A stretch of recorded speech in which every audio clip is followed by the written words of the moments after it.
Bonjour, je m'appelle Lia et je suis en 5e année. Et ma question est, est-ce que les pieuvres sont réellement intelligentes? Merci. C'est une question super intéressante. Oui. Puis j'ai discuté avec Daniel Poli, qu'on Oui, connaît ben bien, oui. chercheur principal à l'initiative Sea Around Us à l'Institut pour les pêches, pour les océans et les pêcheries de l'Université de la Colombie-Britannique. Donc, bon, c'est un peu compliqué. On va dire oui. Mon Dieu.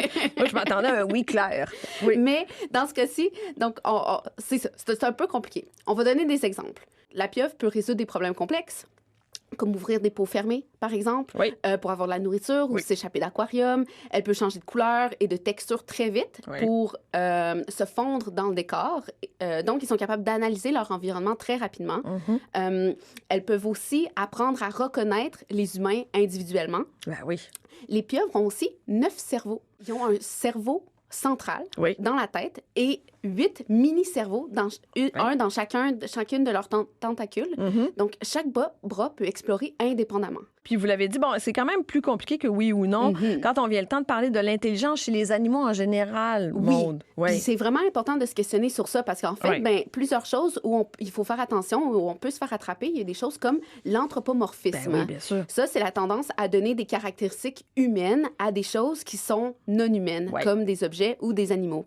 Oui. Il faut aussi pas évaluer l'intelligence animale en se basant sur des critères d'intelligence humaine. Puis il faut pas non plus comparer l'intelligence d'une espèce avec celle d'une autre espèce. Parce que l'intelligence, ça prend des formes vraiment variées à travers le règne animal. Donc, quand on l'étudie, il faut le faire dans les bonnes circonstances. Et d'ailleurs, Daniel Poli m'a donné l'exemple d'une étude sur les tortues.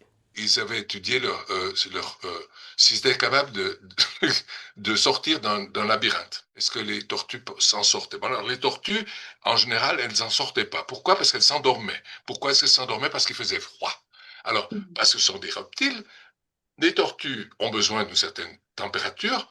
Alors, les tortues, au lieu de chercher la sortie des labyrinthes, elles s'endormaient dans leur... Alors, bien sûr, les chercheurs qui travaillent là-dessus, ils avaient conclu qu'elles sont trop bêtes pour chercher la sortie de labyrinthe. En fait, c'était les chercheurs qui étaient trop bêtes pour leur fournir une température suffisante pour qu'ils puissent maintenir leur activité.